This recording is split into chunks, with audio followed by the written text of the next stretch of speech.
Good morning, students. 7th class science. We were reading chapter number 13, motion and time.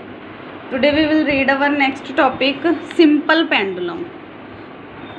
Simple pendulum, it is used in the clocks. Who has discovered the simple pendulum? One scientist, Galileo Galilei. He discovered the simple pendulum. It is used to regulate the clocks. One metallic bob is there.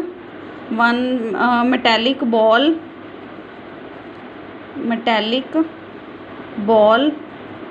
To that metallic ball we are saying bob. It is attached with one thread with a hard spot, rigid spot. This is called a simple pendulum. Simple pendulum consists of a metallic ball, which metallic ball is called bob, suspended by a long string, by a long thread from the frictionless and rigid spot from the hard spot. This is called a simple pendulum.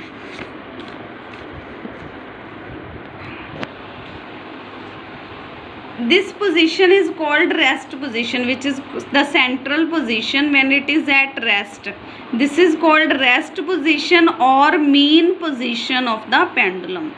Its central position is called mean position of the pendulum. Central position is called mean position. And pendulum is moving to and fro. This side, then this side. This motion is called to and fro motion of the pendulum. You can write there, this will be your A position, this we will suppose it B position, this we will suppose C position.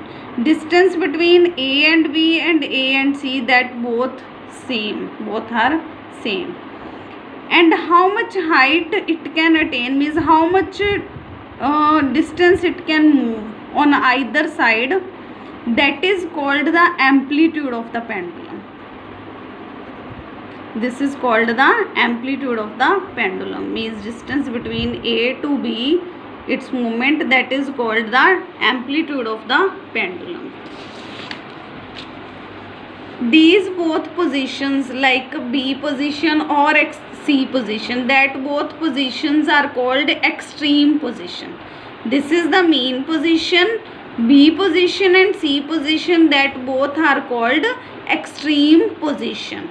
The position where the bob is at maximum distance from the mean position. It is the maximum distance from the mean position, that is called its extreme position.